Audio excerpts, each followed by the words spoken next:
Bueno, buenas tardes. Vamos a dar comienzo a la clase. Habíamos visto la semana pasada el tema de los anillos para fundar tanques. Básicamente, la carga en los tanques está toda en el piso. Entonces, en el anillo, la carga vertical que teníamos era una carga pequeña. Solo el peso del envolvente y un poco de carga de piso actuando sobre el anillo. Lo cual da una presión en el fondo del anillo que normalmente, si elegimos apropiadamente un ancho, va a ser parecida a la presión que hay en el piso. Es decir, que no se requiere que este anillo tenga, en general no se requiere que ese anillo tenga una solera. Solo con su propio ancho alcanza para soportar la carga vertical que tiene.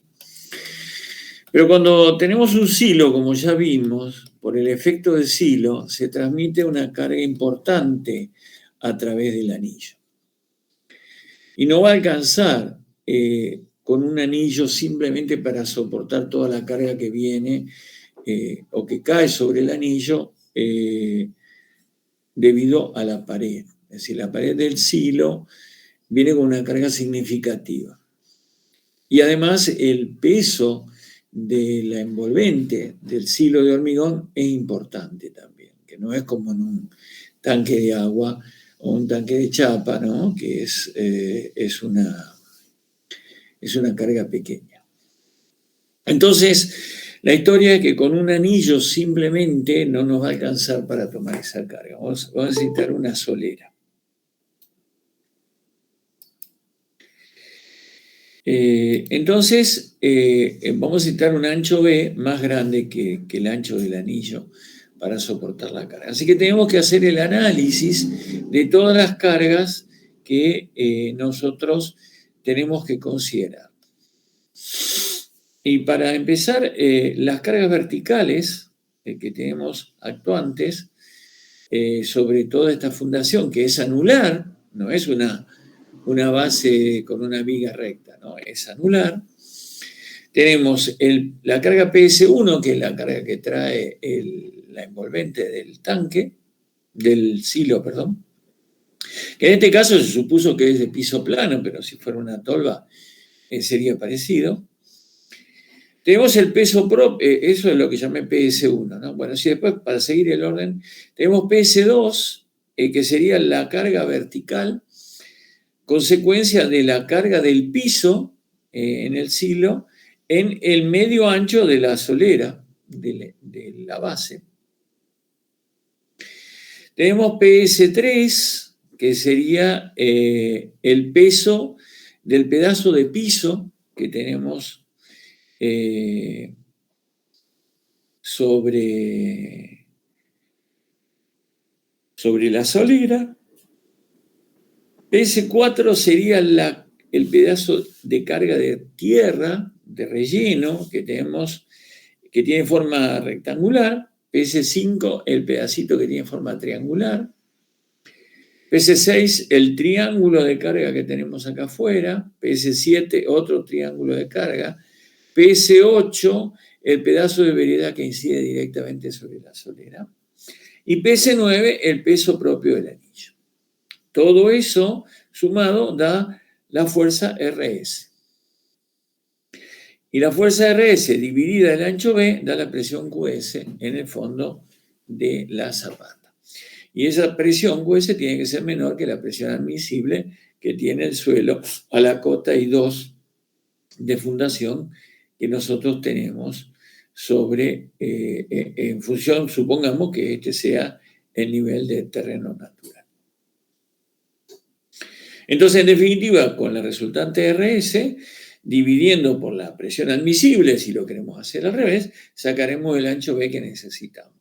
Lógicamente, habrá que haber hecho un precálculo, porque para sacar la tensión de trabajo tengo que tener definido B. Yo podría hacer una estimación con un valor de B, sacar las cargas y luego verificar. Dimensionar se complica muchísimo porque una gran cantidad de cargas dependen directamente de ese ancho B. Pero como la carga más importante de todas es PS1, uno puede tomar la carga PS1, incrementarla estimativamente, dividir por la tensión admisible y estimar el ancho B. Con ese ancho B preestimado, ahora uno hace una buena evaluación de las cargas y verifica que la tensión de trabajo sea menor que la admisible, si no tiene que reconsiderar ese ancho B, aumentarlo o disminuirlo según cómo están dando los resultados. Bueno, y esa sería la diferencia fundamental con respecto a lo que pasa con un tanque, así que no hay mucho más que ver. La presión horizontal que tenemos se calcula exactamente igual que en el caso del tanque y nos va a dar una fuerza de tracción en el anillo que es una fuerza grande. Acá hay una carga relativamente importante porque la solera es ancha. La carga PS2, PS3, PS4 y PS5 no están centradas con el anillo. La carga PS6, PS7 y PS8 tampoco. En realidad solo están centradas PS1 y PS9. Esas cargas tienden a producir un momento hacia adentro, un momento hacia afuera. Entonces aparece ese momento torsor MT, que multiplicado por el radio nos da el momento flector con el cual nos salen las armaduras que tenemos que colocar acá abajo. Acá, debido a que hay una carga importante, excéntrica, ahora mucho más que en el anillo de un tanque, esa fuerza de tracción por flexión va a ser muy importante. Va a ser bastante significativo, importante. Entonces, dimensionamos atracción. En realidad hay que dimensionar flexotracción, pero uno nos equivoca mucho. Como hay tracción, generalmente, aunque haya una flexión grande, hay tracción dominante. Si uno arma todo el anillo con la armadura de tracción y después agrega la armadura abajo por el efecto de brazo de palanca, la resultante de la fuerza de tracción va a coincidir aproximadamente con la fuerza de tracción en estado límite que uno tiene si considera la flexotracción. Y por último, la otra diferencia sería que en la solera hay que dimensionarla. Para eso tenemos la carga QS y tenemos las cargas que tenemos arriba. En realidad podemos descontar el peso propio de la solera, el relleno, que en este caso es el menor relleno es este, nos va a quedar la máxima diferencia de carga en la solera externa, más que la solera interna, y con eso dimensionamos esta solera a flexión y corte. Y entonces ahí tenemos completado el proyecto de las fundaciones para un silo. Bueno, esas son las consideraciones para un silo, con el mismo criterio como se hace un anillo de un tanque. Y ahora entonces vamos a terminar la materia retomando el capítulo 8, que es depósitos. Me han pedido, como hoy ustedes tienen parcial, ¿no es cierto?, que no nos ocupemos más de de las 3 menos cuarto, así que vamos a dar este tema que es corto y creo que vamos a llegar bien, pero si me quedará algo en el tintero, después ustedes lo ven, es un tema muy simple, no tiene grandes dificultades. Habrán visto en la plataforma que les puse 2 horarios de consulta, en realidad correspondería uno solo, que para la semana que viene, que es semana de consulta, pero por las dudas le agregué una consulta más. Tiene una consulta el martes de la semana que viene y otra consulta el lunes de la otra semana. A las 18:30. Si necesitan consulta para el coloquio, esa es la situación. El coloquio... Tengo una pregunta rápida. ¿Al final va a subir el temario con los temas divididos como para que nosotros tengamos una idea de cómo van a ser los... Por supuesto que lo voy a subir, pero como usted dijo, señorita, al final. Sí, por supuesto. Listo, bárbaro, gracias. Al final. Antes del examen lo va a tener, no se preocupe. Está bien. Usted estudie siguiendo el programa de la materia, siguiendo el libro. Lo otro es la ansiedad. No es más que esto repartido de alguna manera. Así que... Bueno, gracias. No te va a cambiar nada.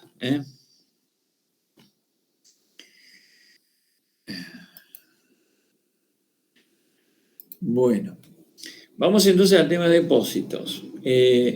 Básicamente, el concepto, el término que nosotros utilizamos para depósitos son estructuras de contención para almacenamiento de líquidos.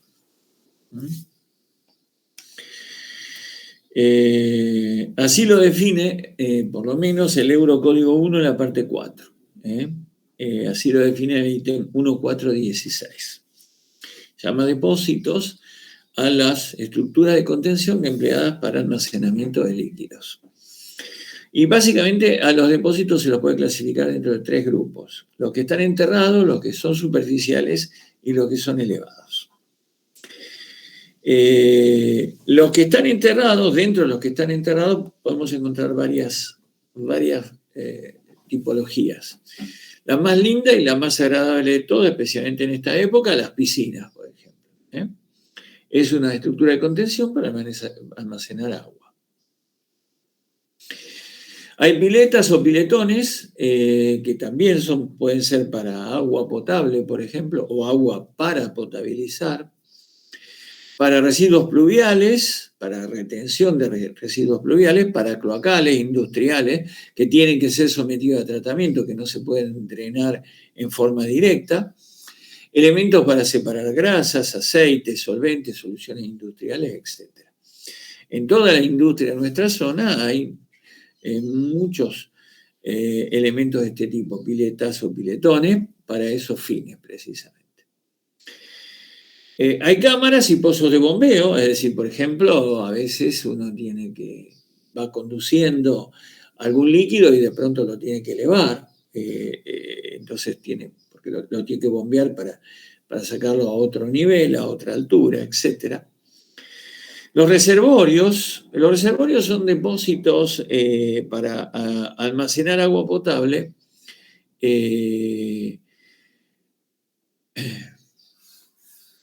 cuando el consumo, no es regular, es decir, cuando el aporte y el consumo no son regulares. Pues si uno tuviera un aporte y un consumo regular, va consumiendo conforme se produce el aporte. Pero si el consumo y el aporte no son regulares o no coinciden o hay picos, concentraciones, uno necesita un reservorio para equilibrar esa demanda. Es decir, cuando uno tiene más demanda, no le alcanza la provisión y la saca del reservorio. También se usan reservorios para contener agua de lluvia y poder liberarla más lentamente. Ahora se está exigiendo mucho eso a veces en los edificios. Cuando antes estas cosas no se le prestaba atención, pero había mucha superficie absorbente. Cada vez en las ciudades hay menos superficie absorbente.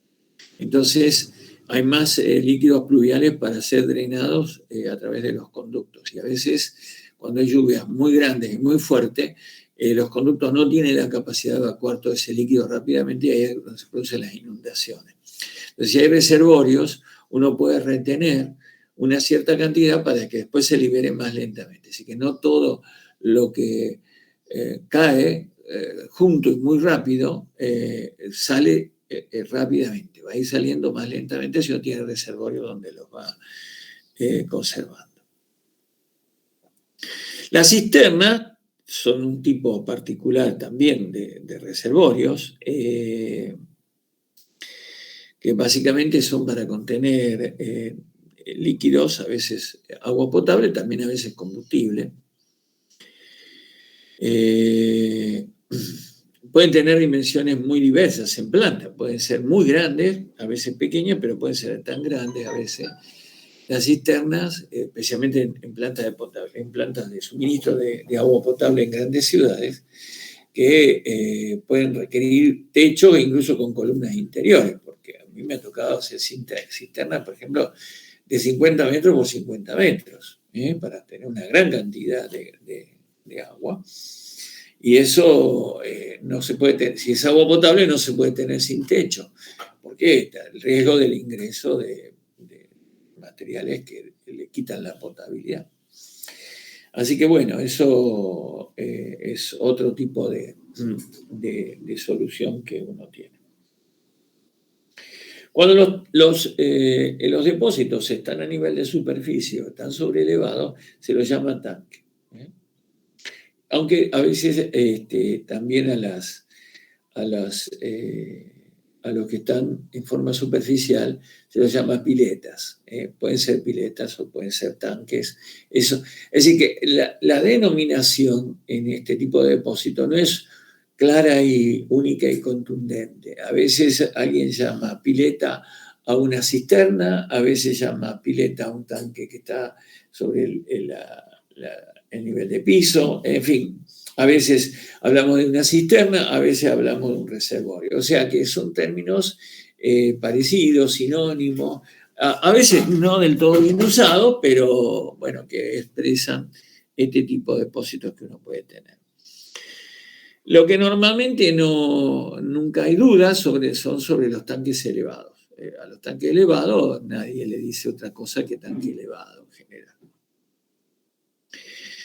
Los tanques superficiales tienen su fondo a nivel de superficie, levemente enterrado, levemente por encima del nivel de terreno. La función que tienen es muy parecida a las cisternas, solo que las cisternas sí están enterradas y los tanques superficiales no. Pero a veces también hay quienes llaman cisterna a los tanques superficiales. ¿Por qué uno hace un tanque superficial y no una cisterna? Porque uno puede querer tener más presión. Si uno hace una cisterna, necesita bombeo sí o sí para sacar el líquido. Si uno lo tiene a nivel de terreno, puede distribuirlo a baja presión, por supuesto, sin necesidad de bombear. Y si tiene que bombear, lo hace a baja presión. Los tanques elevados tienen como fin básico tener agua a presión para distribuir por gravedad.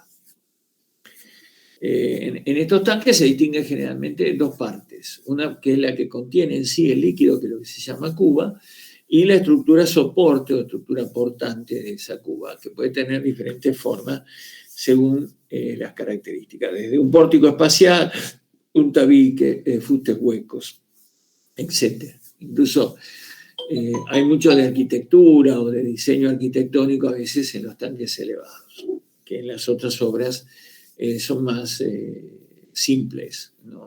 Nadie busca un diseño muy arquitectónico en las otras obras. En esta suele ocurrir que sí, que se busque a veces algún diseño un poco extraño con el objeto de que tenga algún valor artístico.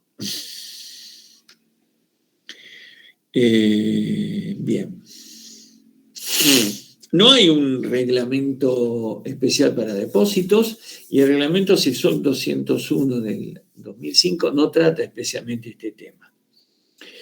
No lo trata especialmente porque ustedes saben que la orientación fundamental de ese reglamento es para edificios.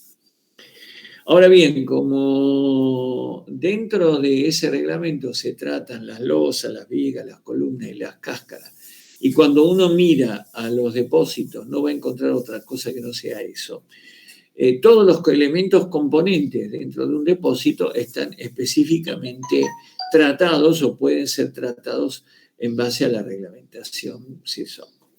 Aunque no hay un reglamento específico para depósitos, como hay un reglamento específico para silo en el código ASI, ¿no? CISOC no, pero así sí.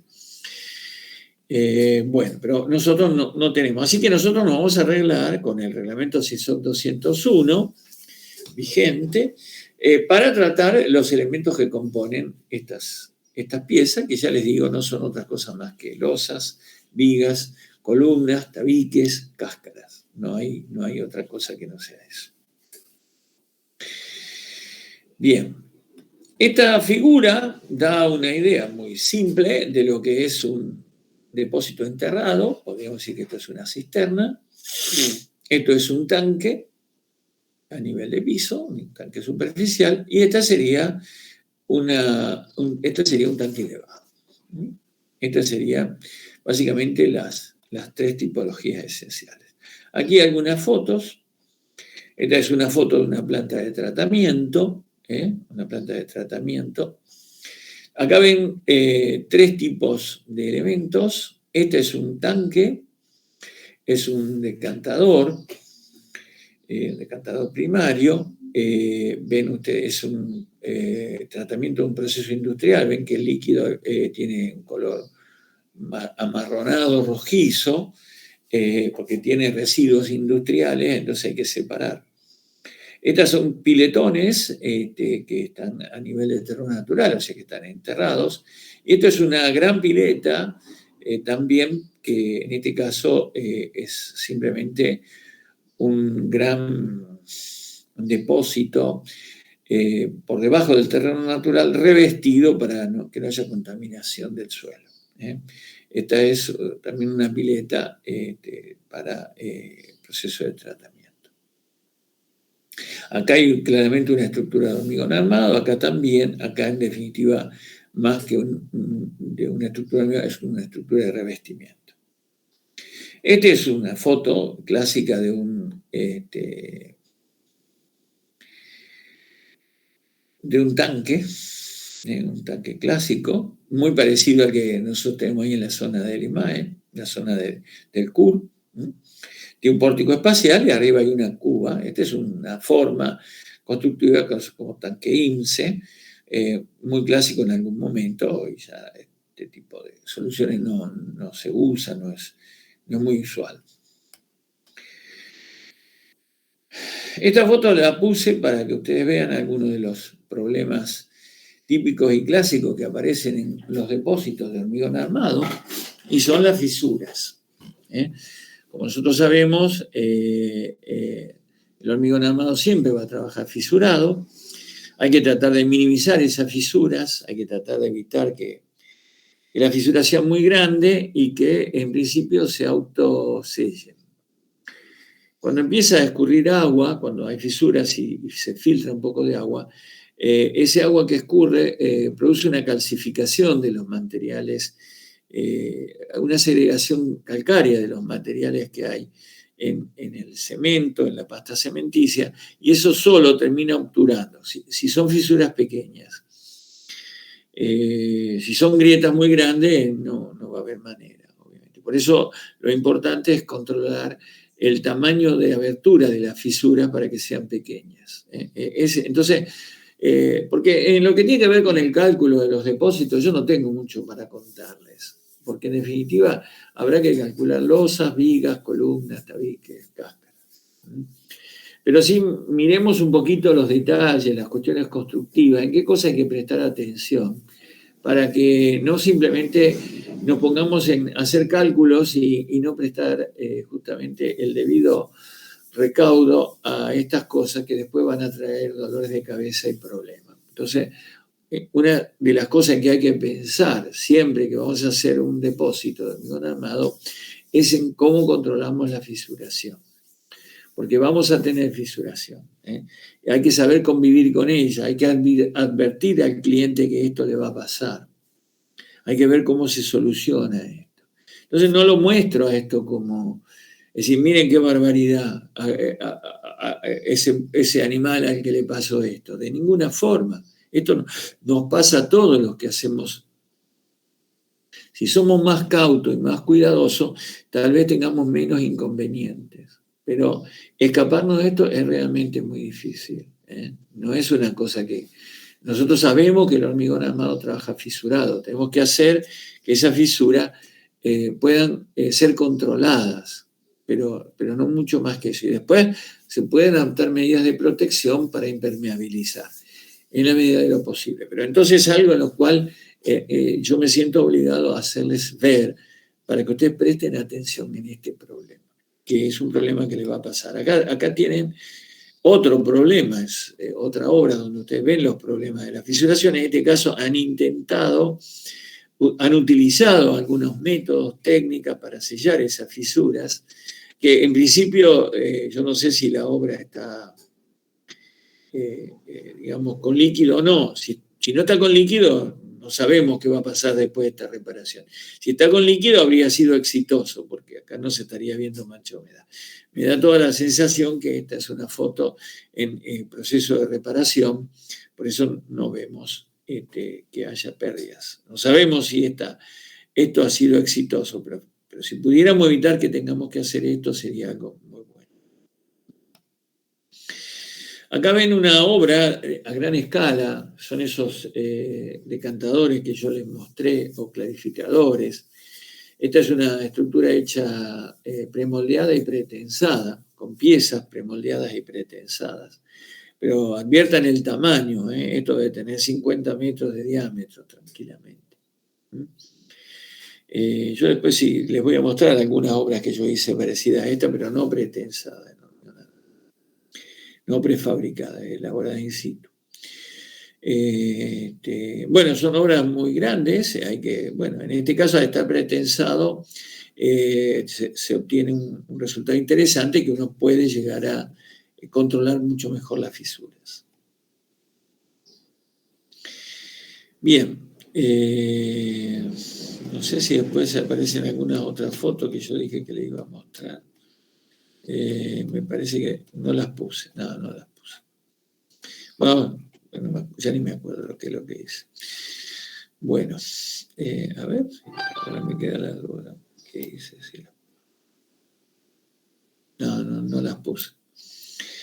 Bueno, se ve que el semestre pasado se las mostré, tenía un poco más de tiempo y se las mostré. Bueno. Pensemos ahora en hacer una recopilación de datos, digamos, a ver cuáles son los estados de carga que nosotros tenemos que considerar en estas estructuras. Obviamente el peso propio es el primero que a uno se le ocurre pensar porque está siempre presente, no hay ninguna estructura donde no haya peso propio. Puede haber el caso de algunas estructuras donde el peso propio no sea significativo, pero eso no cambia el hecho de que exista. Si no es relevante, uno no le dará importancia. Pero en los depósitos no es generalmente ese caso. Los depósitos son de hormigón armado, las paredes son gruesas, son estructuras relativamente pesadas. Tan importante es el peso, que es para tomarlo en cuenta, que hay alguna vieja receta que más o menos se cumple, que dice que el peso propio de un depósito de hormigón armado suele estar en el orden de magnitud del volumen que contiene.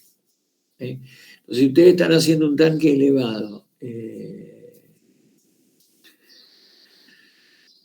para un edificio, y ese tanque es de 20.000 litros, por ejemplo, lo cual serían 200 kilonewton, y ustedes tienen que hacer una estimación rápida de cuánto le va a pesar la estructura, ustedes dupliquen esa carga para hacer una evaluación preliminar. Si ustedes están haciendo una evaluación preliminar para definir una fundación y todavía no han terminado de calcular el edificio, más o menos dupliquen, que no se van a equivocar en una gran escala. Algún error van a cometer, pero es del orden, digamos. Entonces, el peso propio, no olvidarnos del peso propio, porque, como dije recién, hay estructuras donde el peso propio no importa, pero acá sí importa. Importa tanto que estamos diciendo que puede ser el peso propio del mismo orden de magnitud del peso del líquido que el tanque contiene, si es un tanque, por ejemplo. A veces los depósitos tienen cubierta, un tanque elevado tiene cubierta, una cisterna tiene cubierta, y en general todos los elementos enterrados tienen cubierta, y a veces algunos no, los piletones, las plantas de tratamiento no tienen cubierta porque no se necesita, porque el líquido que está ahí no es potable. ¿Para qué lo voy a tapar? Pero cuando es agua potable o son combustibles, los depósitos van techados. Y si hay un techo, entonces tiene su propio peso, por supuesto, pero entraría dentro de la carga anterior, hay una sobrecarga que considerar sobre esa cubierta. En el caso de los tanques elevados, esa sobrecarga es una sobrecarga de techo, no es una carga muy importante. El tema que hay que tener un poquito más de recaudo son con las cisternas y los reservorios, los depósitos que tienen su techo a nivel de piso o están soterrados un poco, porque a veces simplemente es el peso propio y una sobrecarga mínima sobre esa cubierta. Si el techo está sobreelevado respecto al terreno natural, seguro que con una sobrecarga mínima me arreglo, pero si estoy a nivel de circulación vehicular, por ejemplo, bien puede pasar que arriba de ese techo haya tránsito, y puede ir un camión, puede estar una grúa. Entonces, cuidado con eso, porque las cargas ahí, la sobrecarga puede ser muy importante, puede ser de estado de carga crítico para ese techo. Entonces, entramos a ver que uno piensa en un depósito como un elemento de contención para líquido y que uno imagina al líquido, que todavía ni siquiera llegué, ¿no?, a eso, como el objeto de la obra y que por lo tanto es el estado de carga esencial. Pero ya mencioné dos cargas que pueden ser muy importantes y nunca hablé todavía del líquido, ¿no? Así que, bueno, cuidado con esto, no irse ahí de cabeza a estudiar el líquido como que es lo único que va a importar, dado que hay otras cargas que también pueden importar, y puede ser bastante. Bueno, el líquido, claro que es lo que da sentido a la obra. Entonces, su carga es una carga relevante, que va a influir básicamente en las paredes y en el fondo, generándose una presión hidrostática.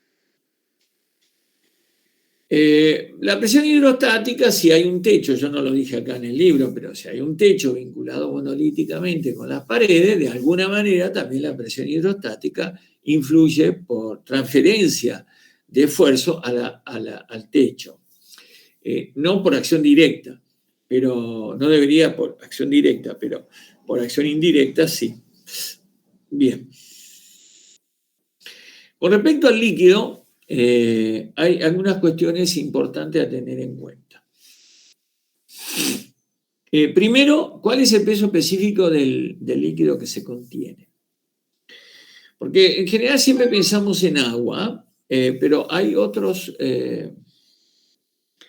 líquidos mucho más densos que el agua y otros que son menos densos que el agua. Por ejemplo, los aceites, los combustibles, los solventes tienen un peso específico más bajo que el agua.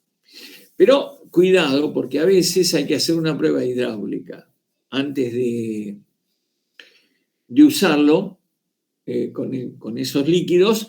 Se hace una prueba hidráulica. Y entonces el estado de carga crítico puede ser el de la prueba hidráulica, no el del comportamiento con la carga de uso definitivo.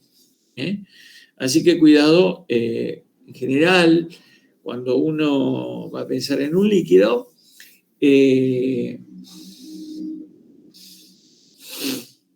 no tomar, por las dudas, ¿no?, un peso específico menor al peso específico del agua. Hay líquidos mucho más densos que el agua. Por ejemplo, el hipoclorito de sodio, el clásico cloro que por ahí echamos a las piletas, tiene un peso específico de 13 kilonewton por metro cúbico. el ácido sulfúrico tiene 18 kilonewton por metro cúbico. Pero ninguno de esos productos en general se van a contener con tanques de hormigón armado. Porque serían altamente corrosivos, no se podría hacer. Se requieren otros materiales para esos productos que son que atacan tanto al hormigón, ¿no? Ponemos ácido sulfúrico al hormigón y en 2 días no tenemos más tanque. Bien. O menos. Bien. El otro, entonces, el peso específico es algo que hay que considerar, ¿no? Si uno sabe que lo va a usar para combustible, para algún tipo de combustible, me ha tocado, por ejemplo, cisternas para fuel oil, una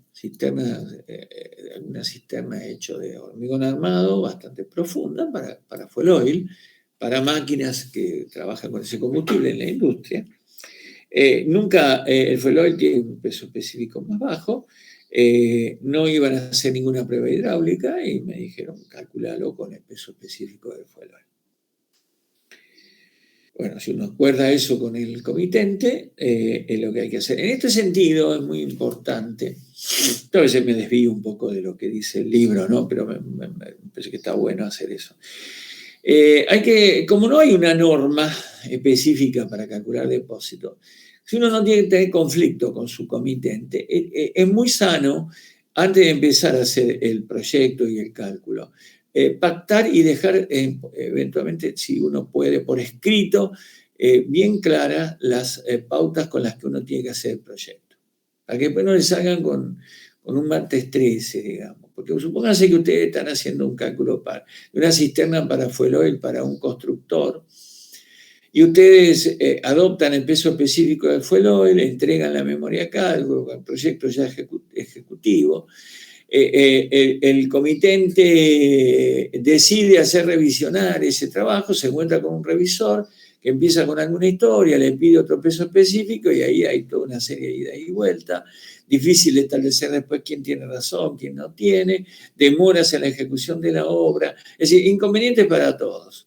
Si uno es claro al principio y deja bien pactado y aclarado y escrito las hipótesis, después las cuestiones de auditoría tienen que ver más con el cumplimiento de normas y cuestiones de matemáticas, de haber hecho bien las cuentas.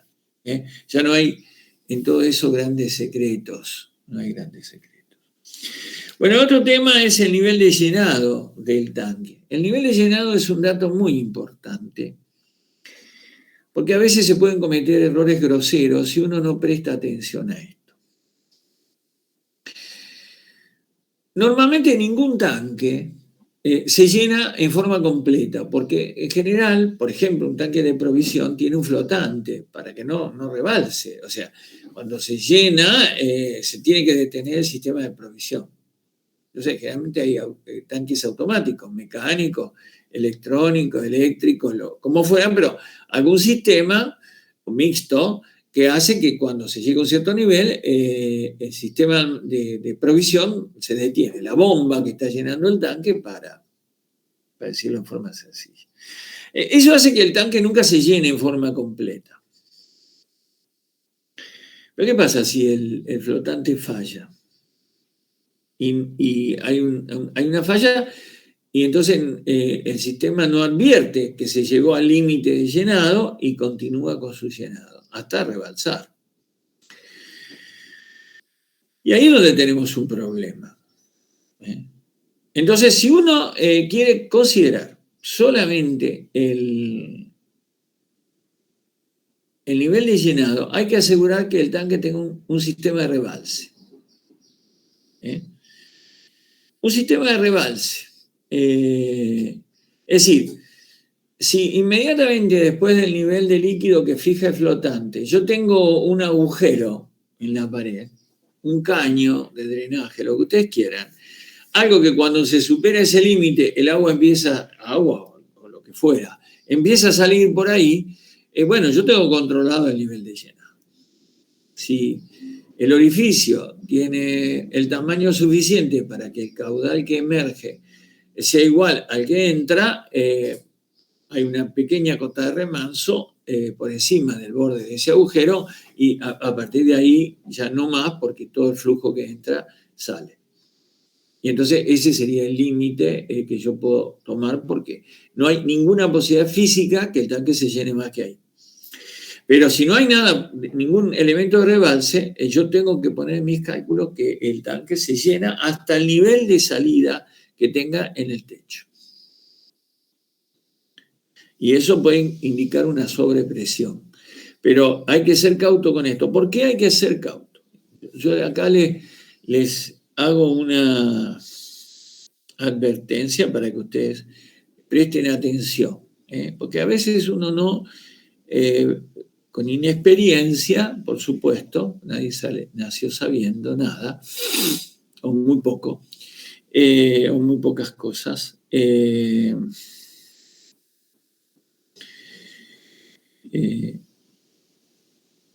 Uno puede no advertir los problemas a que se puede enfrentar. Por ejemplo, yo acá hago alguna consideración numérica. Si la altura se incrementa un 15%, lo cual no es una locura, porque eso es decir que en un tanque de 2 metros de tirante de agua aumente 30 centímetros, eso es bastante racional por la altura que se requiere para el flotante, para poder manipularlo, etc. Es un incremento de altura muy razonable. Si aumenta un 15% el tirante, la presión aumenta un 15%, porque la presión hidráulica es directamente proporcional a la altura. Pero la resultante aumenta con el cuadrado, no con la altura, porque la resultante es la presión, que es gamma por H, por H sobre 2, dado que es un triángulo, ¿no? Entonces, ya la resultante aumentó un 32%. Y si fuera una losa en voladizo, para que la presión influya directamente en el momento, en el fondo de la pared, para hacer este ejemplo, ¿no? Aumentaría con el cubo, porque ahora hay que aumentarle el brazo de palanca que depende de la altura. Y entonces el incremento del momento sería un 52%. O sea, aumentar solamente un 15% la altura del líquido significa aumentar el momento flector un 52%. Y un aumento del 52% puede usar todas las reservas que nosotros nos tomamos a través del coeficiente de mayoración de acción y de minoración de resistencia. Porque los coeficientes que usamos son un poquito más grandes que ese valor, pero si tenemos algún defecto y no estamos comiendo parte de esos incrementos por defectos que tenemos, con este incremento de carga nos estamos poniendo en estado límite. Y vamos a tener fisuras muy grandes, más de los tamaños previstos, y podemos tener riesgo de colapso también. Entonces, cuidado con este detalle. Un pequeño incremento, un 1%, no jodan, no es nada. Pero un pequeño incremento en la altura puede llevar a aumentos de solicitaciones internas importantes.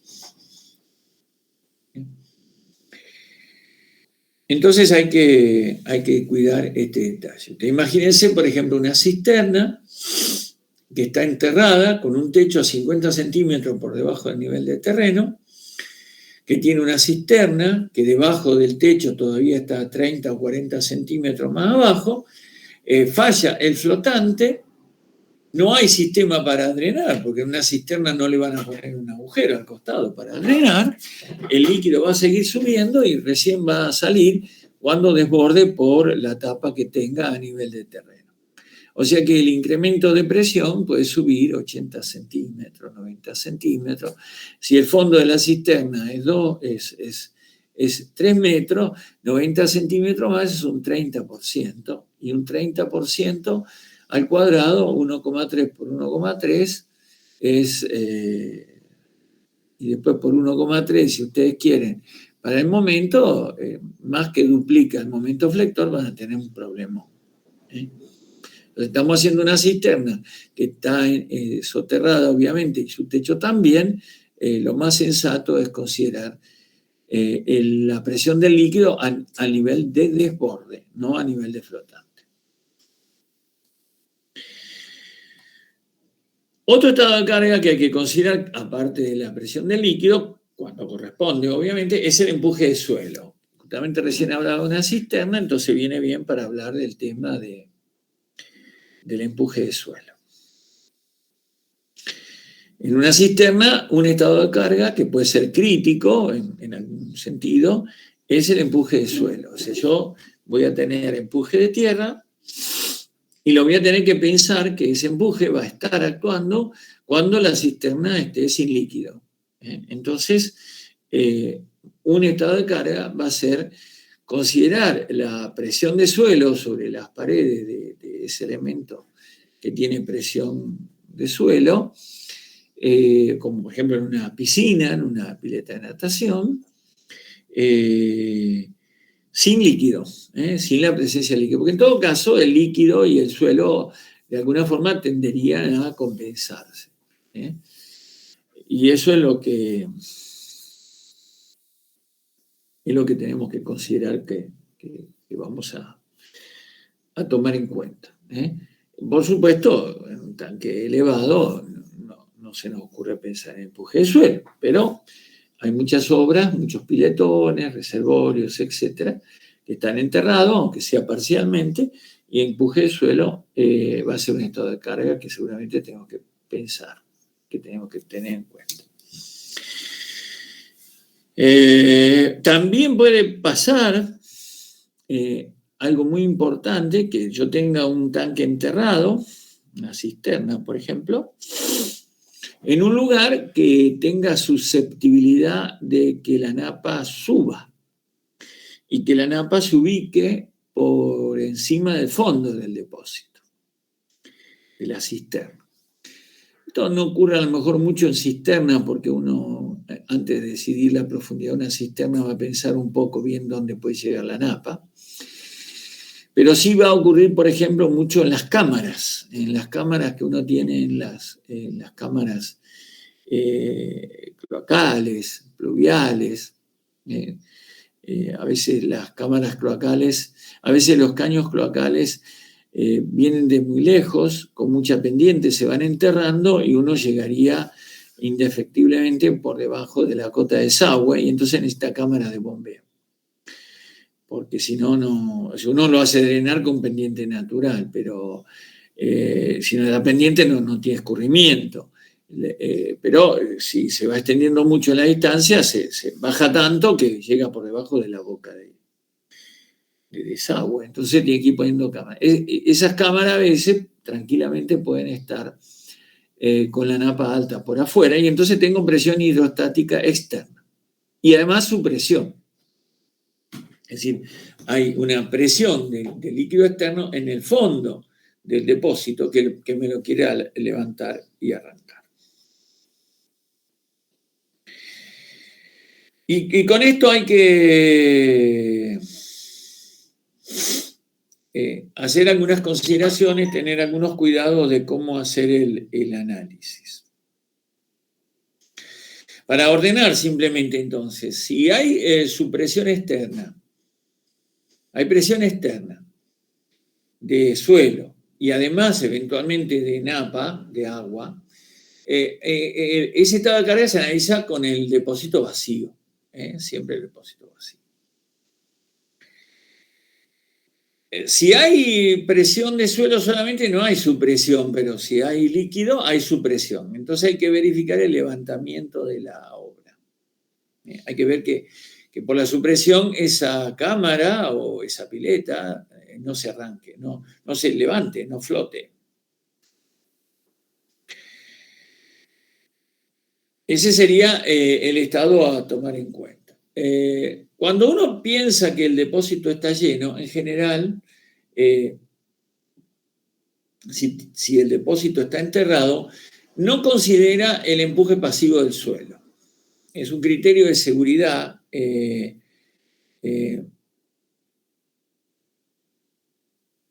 No va a considerar que el suelo esté resistiendo y tampoco va a considerar que haya empuje activo, digamos.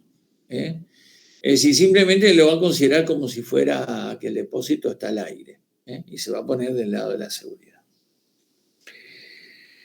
Bien. Si el depósito está apoyado sobre el suelo, y hay presión sobre las paredes se van a querer empotrar en la losa de fondo. Al querer empotrarse en la losa de fondo se tiende a producir un giro, entonces hay un intento de generar una sobrepresión debajo de la propia pared y un levantamiento de la losa de fondo hacia la parte central. Así que una razonable hipótesis para calcular un tanque apoyado en el suelo es suponer que está apoyado elásticamente, hacer un análisis por elemento finito y suponerlo apoyado elásticamente. Eso les va a dar una buena respuesta de cómo se van a distribuir los esfuerzos internos y qué efecto se va a producir en el fondo para ver cómo diseñar las armaduras.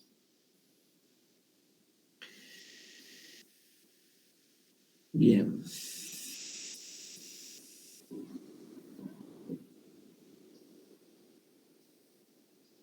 Bueno.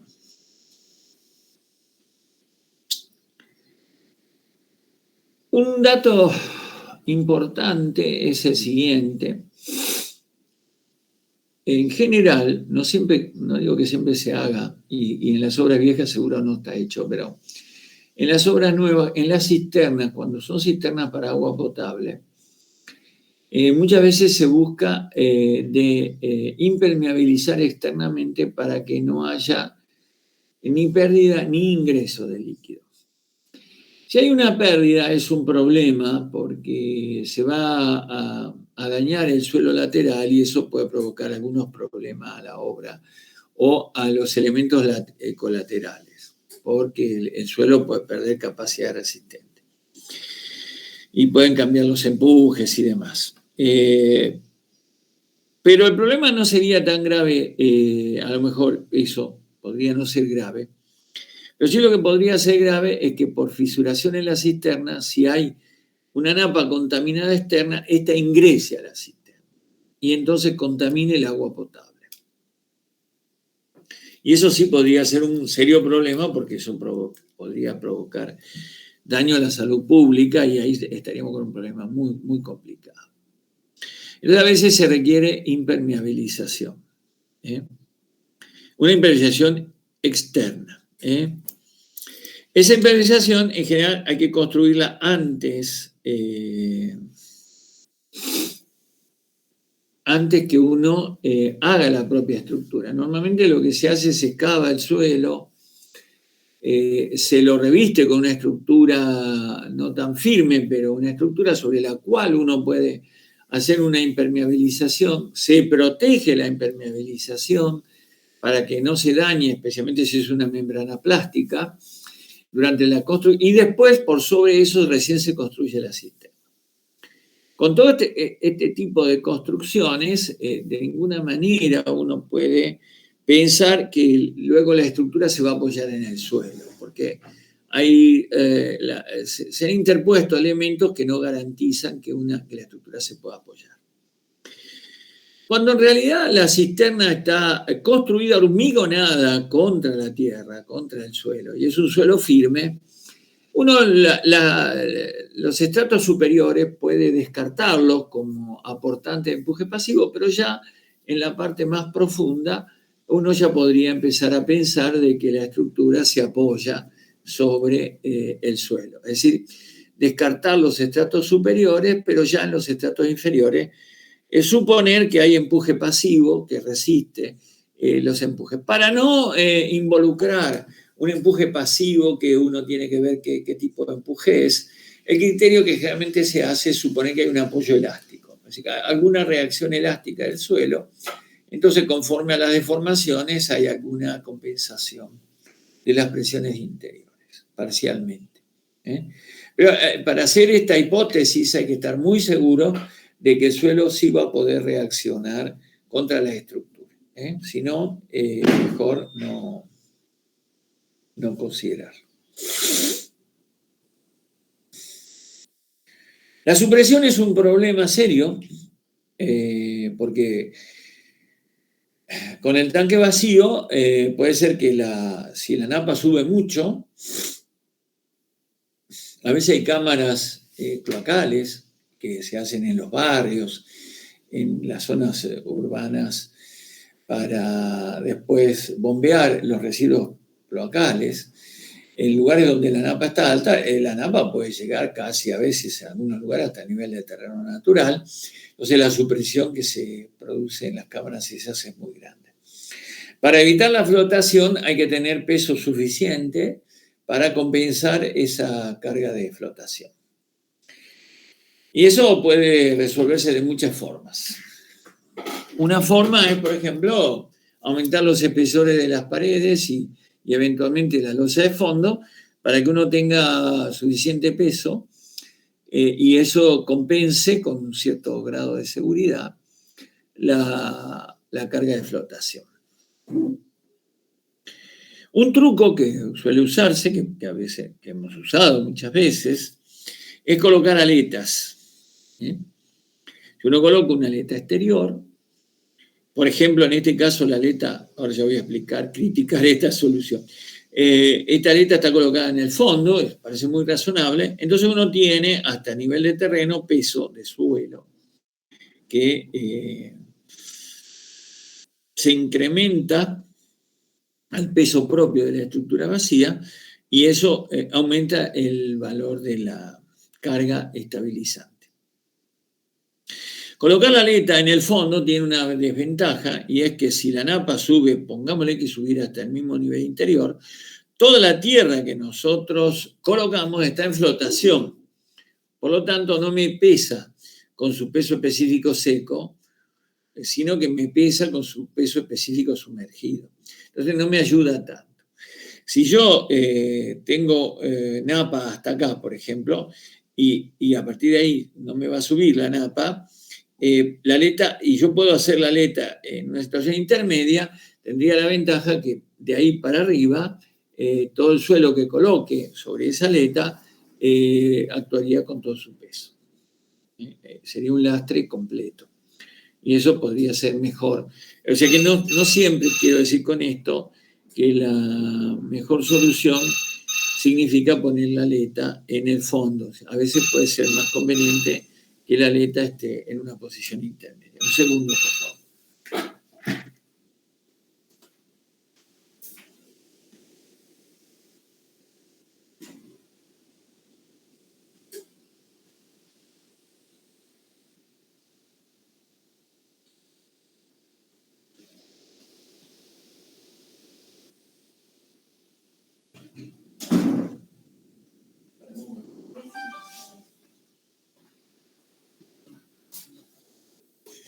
Bien, otra solución que a veces se adopta es anclar la losa de fondo colocando pilotines, por ejemplo. Si coloco pilotines, eso, como ellos trabajan a tracción, es una muy buena solución para retener la obra que está sometida a su presión. El único problema es que el pilotín se tiene que unir físicamente a la losa de fondo y si yo quiero impermeabilizar, ahí se me complica, porque entonces es un punto donde la impermeabilización pierde la continuidad completa, si no puedo impermeabilizar en forma completa todo el fondo. Y eso es una perturbación que a veces, entonces hace que uno no quiera usar esta solución de los pilotines. Y ese problema, que uno no necesita impermeabilizar, esa solución podría ser una solución muy, muy interesante. Cuando la cisterna está construida, ejecutada contra la tierra, que no hay ningún sistema de impermeabilización, está hormigonada contra la tierra, va a haber fricción contra la tierra. Lo cual va a hacer que nosotros tengamos también la capacidad friccional del suelo para retener el levantamiento. Y esa fricción puede ser tan importante que ella sí realmente nos resuelva todo el problema. No obstante, como ese efecto de la fricción a veces puede generar dudas, muchas veces las empresas, especialmente las empresas que se dedican a la provisión de agua potable, cuando tenemos que diseñar una cámara o algún elemento de ese tipo, nos dan algún criterio y nos dicen, bueno, está bien, yo le acepto que usted use la fricción para tener el coeficiente de seguridad adecuado para evitar la flotación, que puede ser, por ejemplo, 1,5. Pero yo le voy a exigir que por lo menos el peso propio compense a la carga de flotación en un 10%. Es decir, si usted no tiene por lo menos un peso propio un 10% mayor que la carga de flotación, no le acepto la obra. Es un coeficiente muy bajo de seguridad, pero es el mínimo que le pido. Y después quiero un coeficiente de seguridad más amplio, para lo cual le acepto que utilice la fricción. Otros estados de carga que pueden influir serían el viento, la nieve, los sismos, la lluvia, temperatura, asentamiento diferencial, equipamiento, etc. Lo cual obviamente son estados de carga más bien importantes en los tanques elevados. Obviamente que esto en la cisterna, cualquier piletón enterrado no existe eso. No sería muy importante, el sismo podría serlo, sí, pero no el viento, por ejemplo. Pero sí en los tanques elevados se empieza a transformar, no en sí a lo mejor para la cuba, pero sí para la estructura soporte, pero tratándose de un tanque elevado hay que pensar en el conjunto. Bien. A los líquidos en general se los indica como carga tipo L, es decir, es una carga variable.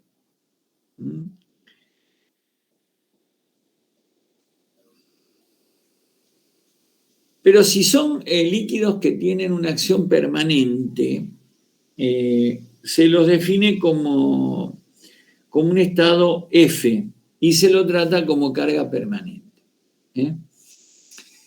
O sea que esto hay que tener cuidado entonces, porque según el tipo de cómo funciona, el líquido es básicamente siempre, no se lo trata como carga variable, sino se lo trata como carga permanente. ¿En qué influye esto? En las verificaciones del servicio nada, o prácticamente nada, pero cuando uno quiere considerar los coeficientes de mayoración para las verificaciones de resistencia en estado límite último, eso cambia, puede cambiar bastante, ¿no? Hay que ver en cuánto influye o no, porque hay que ver que uno tiene que combinar las cargas permanentes y las variables, hay que ver ahí cómo influye esto, ¿no? Hay un estado de carga, no se olviden, por ejemplo, que es 1,4 de las cargas permanentes. Entonces hay que ver cuando uno trata una carga como permanente y si la trata como variable, cómo van influyendo los coeficientes en ese caso.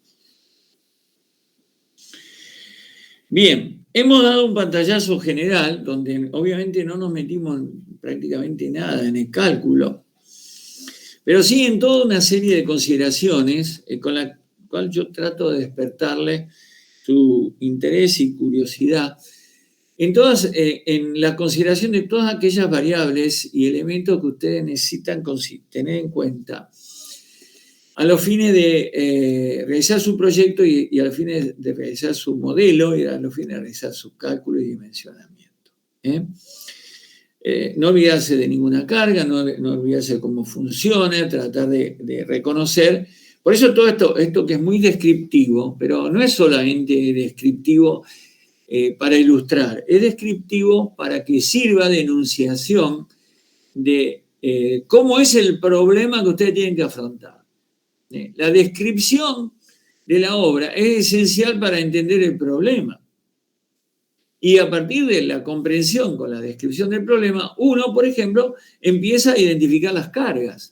Porque uno cuando piensa así en el cálculo, se va derecho a hacer el cálculo, las cargas. Pero las cargas surgen de identificar primeramente bien el problema. Entonces, a partir de ahí, uno, en función de cómo funciona o cómo no funciona, va a saber cuáles son las cargas que tiene que hacer, el tipo de análisis que tiene que hacer, cuáles son las hipótesis que tiene que considerar. Así que todo esto es una gran introducción con el objeto de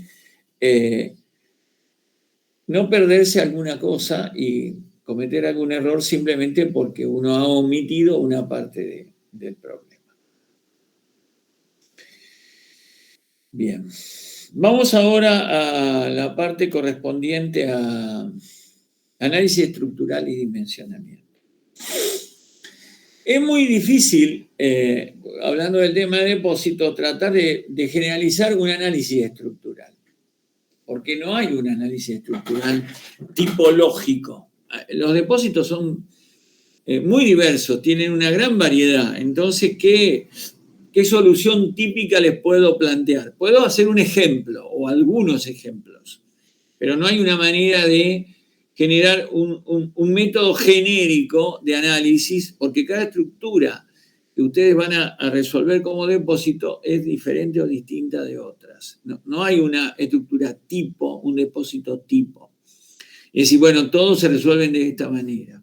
Cada caso es su caso y cada uno tiene que ser analizado en forma independiente. Para que no digamos que no hemos hecho ningún análisis estructural, vamos, por ejemplo, a mirar algo muy típico que son los tanques de reserva de los edificios. ¿Bien? Es una solución muy clásica. A todo aquel que le toque calcular la estructura de un edificio, puede encontrar dentro de los componentes el tanque de reserva.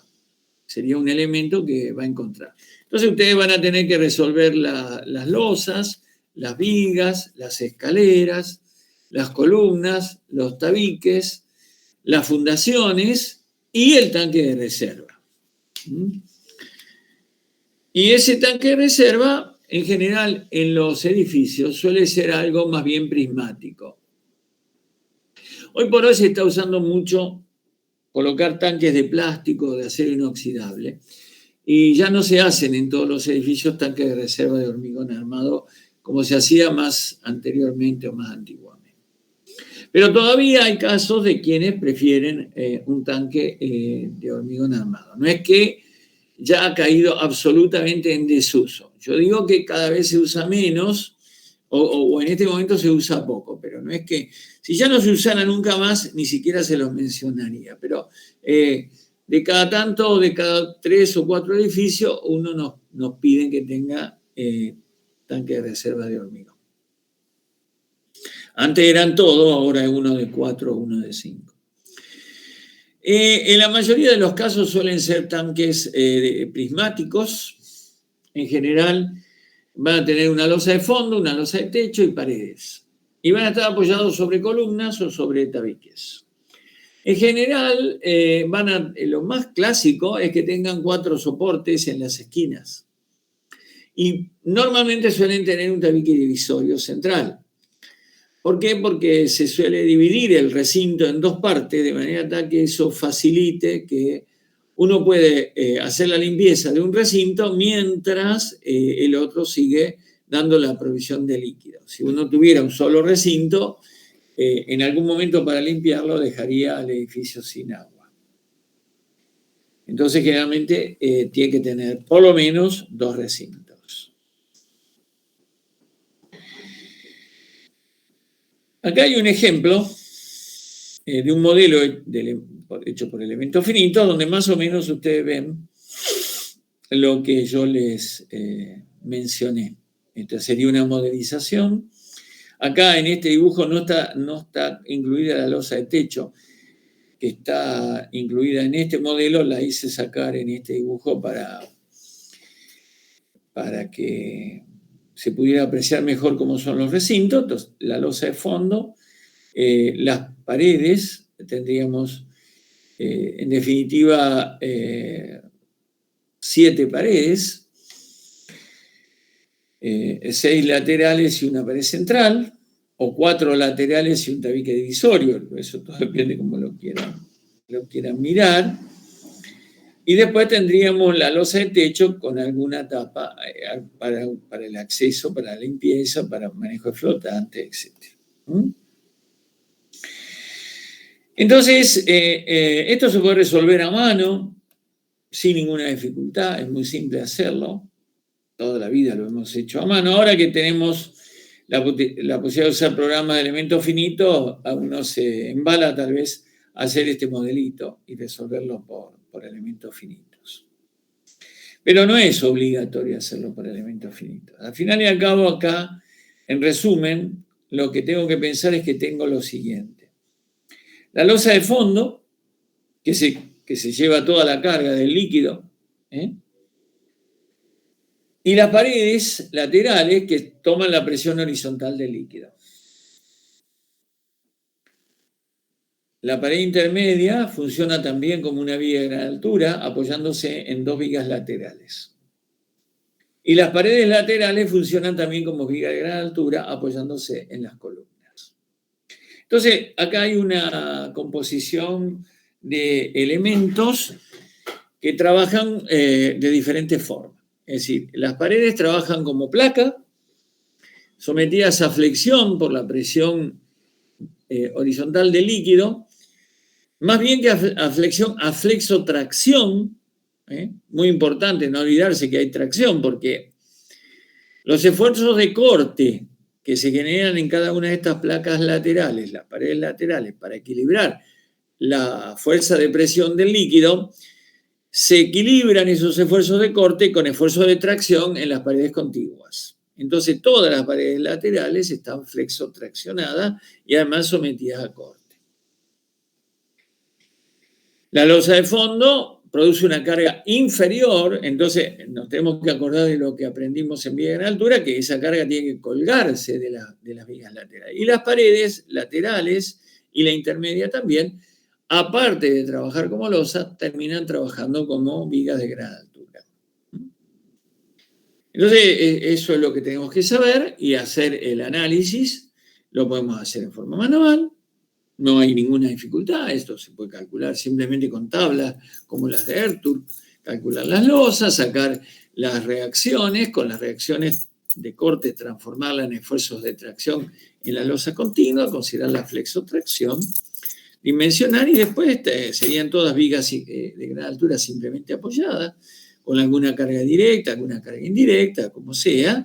Se puede resolver todo manualmente sin problema o se puede hacer un modelito y con ese modelito estudiarlo y también sacar todas las solicitaciones y hacer el dimensionamiento de esta estructura.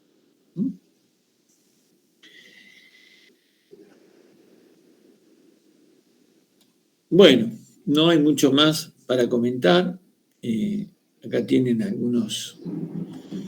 Este sería como un dibujo completo. Esto le falta el techo. Acá se ven un poco los elementos, los nodos. En el segundo caso, donde se sacaron los elementos del techo para ver un poquito mejor el modelo. Y las columnas están integradas a esta estructura que quiere trabajar como un pórtico, ¿no? Un pórtico infinitamente rígido, con columnas que después uno podrá pensar que están articuladas o empotradas abajo, según la estructura que uno tenga abajo. Acá tranquilamente puede pensar que estas columnas son empotradas en todo este elemento que es prácticamente un rígido de rigidez infinita. También las columnas se pueden resolver a mano, hay un poco de carga de viento que uno tiene que poner, si quiere, y si no, salen de este modelo los esfuerzos que tienen. Y tienen un poquito, el modelo está renderizado para que lo puedan apreciar espacialmente. Acá ven un agujero en la pared interior, eso es en general para tener un solo sistema de llenado. Esto es, se llena un recinto y el otro se rellena por rebalse de este. Así uno puede tener uno lleno y uno vacío, si uno así quiere hacer.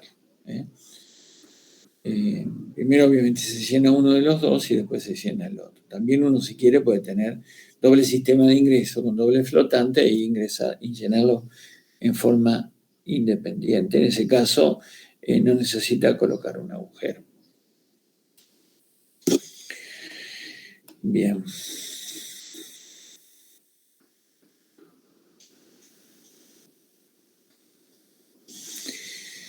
Bueno, después el dimensionamiento no tiene ninguna cosa extraña. Poner todas las armaduras en los lugares donde se necesitan y tener cuidado siempre con el control de fisuración. Eso sería el recaudo más importante siempre en todos estos elementos, por lo menos para que la fisuración sea mínima y controlada y no tengamos grandes pérdidas. Bien. Detalles constructivos. Vamos a ver. Bueno, ya comenté el tema de que si uno quiere controlar el nivel de llenado necesita colocar un sistema de drenaje, es decir, colocar un caño de drenaje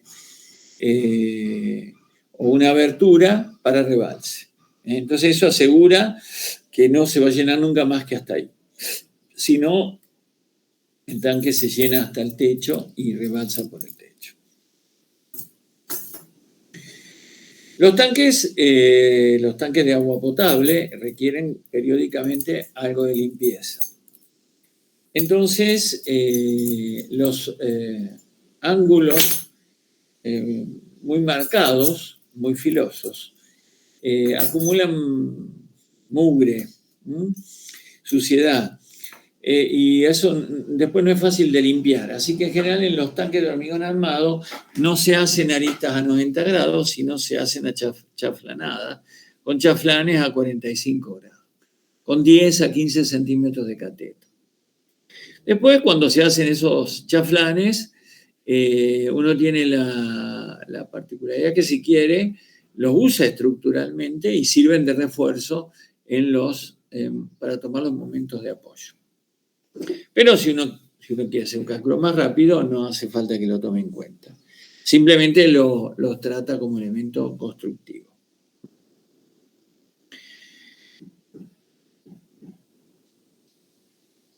Cuando uno tiene depósitos enterrados, especialmente en gran escala, siempre está bueno que en el piso haya algo de pendiente, para que entonces el líquido drene más fácilmente y no se quede acumulado en el piso. También es conveniente que esa pendiente concluya en un pozo de bombeo, de manera que ahí uno pueda poner a un fondo más abajo la cañería de aspiración de una bomba o el tamaño suficiente para meter una bomba sumergible.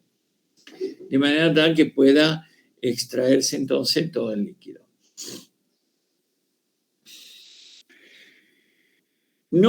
Como no hay normas, como no hay reglas, no hay reglamentos para tratar este tema, no hay espesores mínimos de paredes que uno tenga que considerar. Así que en definitiva, los espesores de paredes tienen que ver con requerimientos de resistencia y cuestiones constructivas.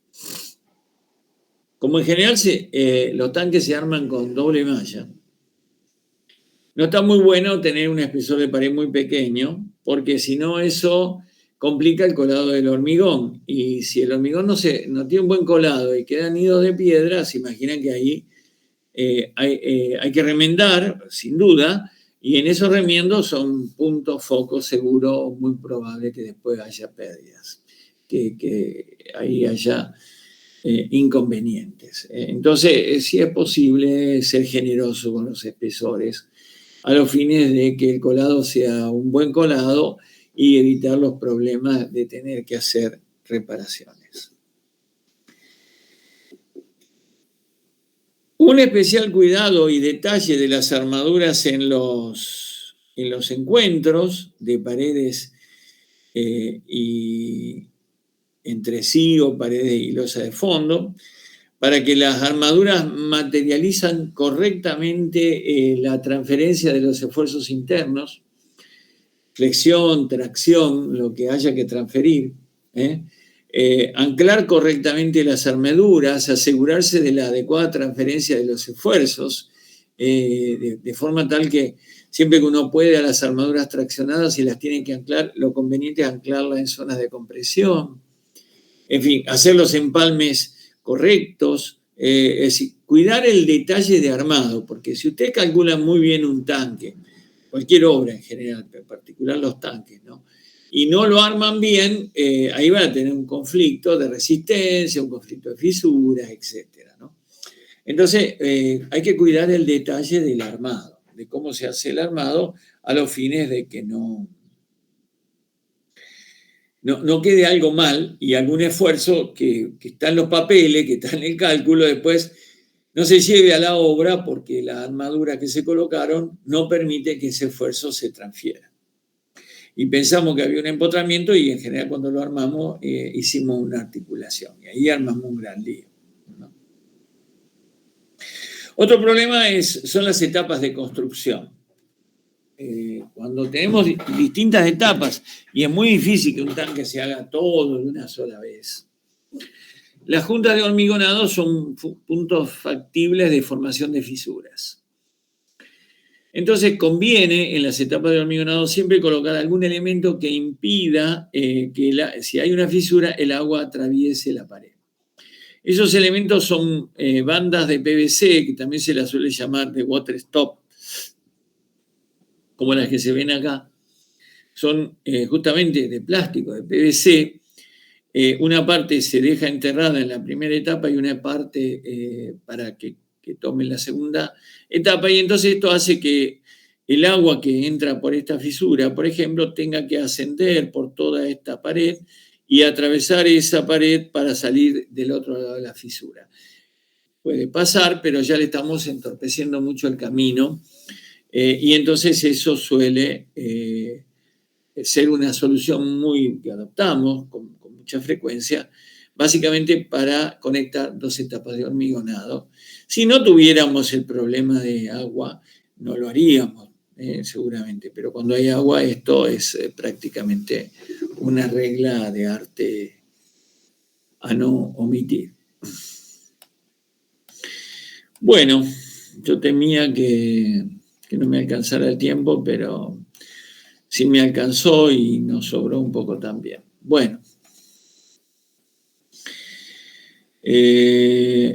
toda la teoría que ustedes, hablemos un poquito del examen final. Toda la teoría que está acá en el libro es lo que yo les voy a pedir en el coloquio. No les voy a pedir nada que no esté acá. O sea que es muy simple preparar el coloquio de esta materia. Hay que estudiar esto y nada más. No necesitan ir a otro lado a buscar otra literatura. Si lo quieren hacer, muy bienvenido va a ser para ustedes y para su propia formación, pero no les voy a preguntar nada que no esté acá. Así que tranquilos con esto, es suficiente para aprobar el coloquio. En el coloquio van a tener que exponer 1, 2, 3 temas, todavía no decidí eso. Va a haber un programa de examen donde habrá 10 temas o 100 temas o 20 temas, todavía no lo decidí. Y por sorteo, que vamos a hacer a través de una computadora, con algún programa que elige valores aleatoriamente, ustedes van a recibir el tema que les toca exponer. Llévense ese programa de examen al coloquio y entonces ahí van a tener los títulos de los temas sobre los cuales ustedes tienen que hablar. Como es presencial, ustedes van a ser citados. Lógicamente, ustedes van a ser citados todos, normalmente será a las 8 de la mañana, pero no van a ingresar todos al salón, al aula al mismo tiempo, sino que ustedes van a dar el presente. Si son 3, sí, pero si son 15, voy a hacer ir ingresando de a grupitos de a 3 o 4, no más que eso. Les voy a indicar quiénes ingresan y con una pausa de 45 minutos, media hora, lo que sea, van a ir ingresando los otros grupos. Entonces van a ingresar un grupito y después sucesivamente todos los que falten a través del tiempo. De manera tal que no estén adentro del salón mucho tiempo, porque si yo le tengo que tomar el coloquio a 15 alumnos, a lo mejor alguno va a rendir el coloquio a las 9 de la mañana y otro a las 2 de la tarde. Y eso no está bueno para nada. Entonces al que le voy a terminar tomando a las 2 de la tarde, va a entrar a prepararse para el coloquio a las 12:30. Entonces, dentro del salón no estará más que el tiempo mínimo como para poder preparar el coloquio y exponerlo. En cuanto a eso de preparar el coloquio y exponerlo, ¿de qué se trata? Bueno, ustedes pueden ingresar con todos los elementos que quieran al salón, pero para hacer el coloquio solo pueden llevar a un banco donde ustedes van a preparar lo que tienen que exponer, papel en blanco, el programa, elementos para escribir y dibujar, y absolutamente nada más. Si ustedes llevan una mochila, llevan libros, llevan cartera, celular, lo que sea, todo eso lo van a dejar en un rincón del salón y lo retiran cuando se van. O se lo dejan a un compañero afuera y no lo ingresan. Hacen lo que quieran. En ese sentido, si van a llevar varias cosas, les recomiendo que llévense una mochilita, algo para guardar todo ahí y no dejar las cosas sueltas tiradas por ahí porque después puede desaparecer algo. No pueden conservar con ustedes un celular. No pueden. Si se llevan el celular, me parece bárbaro, pero lo van a dejar junto con la mochila o lo que ustedes lleven. Ustedes entonces van a entrar, se les va a dar los temas por sorteo, ustedes van a tomar nota, van a ir a un banco, se sientan y se preparan. ¿Qué quiere decir se preparan? Hacen un dibujo, hacen un escrito, escriben una fórmula, lo que ustedes consideren necesario para después, cuando charlemos, con esos elementos que prepararon puedan hacer su mejor defensa del tema que les tocó. Quieren escribir todo para después leerlo, lo pueden hacer, me parece medio tonto, pero cada cual haga lo que quiera. Lo van a tener que decir, lo van a tener que contar. Y para eso utilizar, llevar previamente a la charla los elementos que le parezcan mejor para poder mejor defenderse, para poder mejor explicar. Si tienen que hacer un dibujo, llévenlo hecho, no se pongan delante mío a hacer el dibujo. Si lo quieren hacer, no importa, lo hacen. Pero yo les doy un tiempo para que se preparen y después se sientan y defienden y ahí se supone que aprueban y terminó todo este trámite. Eso es así, de esa manera es que va a ser el coloquio de la asignatura. Los que estén promovidos y tienen que hacer el coloquio, no necesitan anotarse. Y entonces yo le voy a pasar la nota en el acta de promoción. Pero me tienen que avisar, mejor dicho, que asistir, digamos, como es presencial, no me tienen que avisar, simplemente van a estar, van a dar el presente, tomamos nota, se anota en una lista y después se les llama. Si están en condición intermedia, por ejemplo, algunos de ustedes a lo mejor está escuchando la clase, pero ya está en condición intermedia, sí tienen que anotarse. Tienen que anotarse para rendir como libre. Si alguno de ustedes, el acta de promoción, no sé si ahora habrán cambiado las reglas, pero seguro se va a cerrar a fin de marzo, no, a fin de febrero. Va a durar las 2 mesas, porque nosotros le permitimos rendir el coloquio hasta la mesa de marzo. Entonces yo no la puedo cerrar el acta de promoción hasta esa. Si alguien necesita la nota,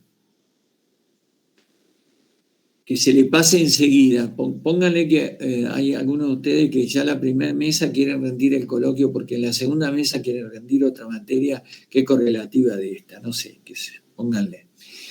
Ahí yo les diría que ustedes se anoten como libres. Yo no les voy a tomar como libre porque ustedes me explican, en todo caso me pasan un correo y me dicen, mire, yo necesito que me pase la nota hoy. Total, si ustedes rinden, se anotan como libre y aprueban, yo le paso la nota como libre. Si a usted no le importa que figure en un acta de promoción como libre, a su legajo le va la nota, no importa cómo la consiguieron. Eso queda a criterio de ustedes. Si ustedes vienen y rinden el coloquio y les va mal, yo no les voy a pasar la nota como libre porque al que le va mal el coloquio se queda en condición intermedia. Entonces yo, en su inscripción como libre, lo pondré que no se presentó. Y después, el día total, yo ya después, si se rindió mal el coloquio, ya en el acta de promoción lo tengo que poner como condición intermedia. Ya no lo puedo pasar más, no le puedo pasar más la nota en el acta de promoción. En el acta de promoción van solamente los que rinden el coloquio una sola vez. Ya para la segunda vez no van más en el acta de promoción. Van siempre, lo mismo que si alguno se presenta a la primera mesa, rinde el coloquio, le llegara a ir mal, espero que no. Por el bien de ustedes y mío también, porque no tengo ninguna gana de tomar examen 2 o 3 veces a un mismo alumno. Entonces, en ese caso, ya para el próximo coloquio se tienen que anotar en el SIU para rendir como libre. Van a ser en condición intermedia, pero tienen que rendir como libre. Bueno, si necesitan alguna otra aclaración, me preguntan, y si no, bueno, yo le puse 2 horarios de consulta, cualquier cosa vienen a la consulta, y si no, los espero en el coloquio de ahora de diciembre o en marzo, si deciden hacerlo en marzo. Y aquí terminamos entonces, espero les haya gustado la materia, hicimos lo mejor que pudimos y que hayan aprendido lo más que sea posible. Nos veremos entonces. Las metas son los jueves, ¿no? Son los jueves. El jueves, si no me equivoco, el 7 y el 14. No, el 9. A ver, espera.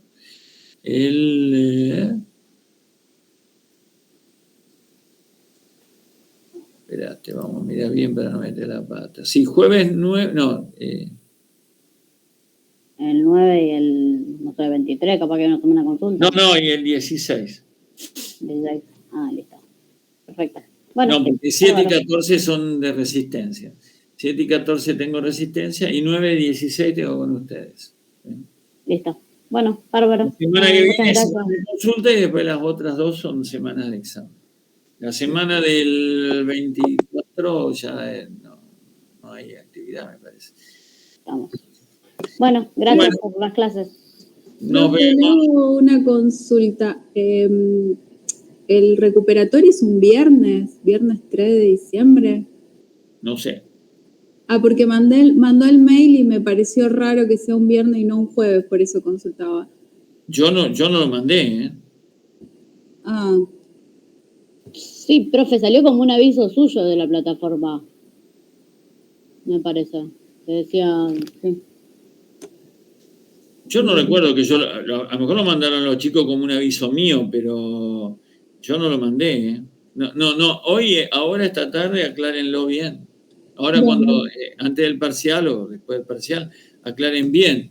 Pero es la semana que viene, durante la consulta, pero debería ser el jueves. No digo que no sea el viernes, pero yo no decidí, no tomé esa decisión, No sé ni en qué horario, ni qué día, ni nada. Eso lo manejan los chicos de la práctica.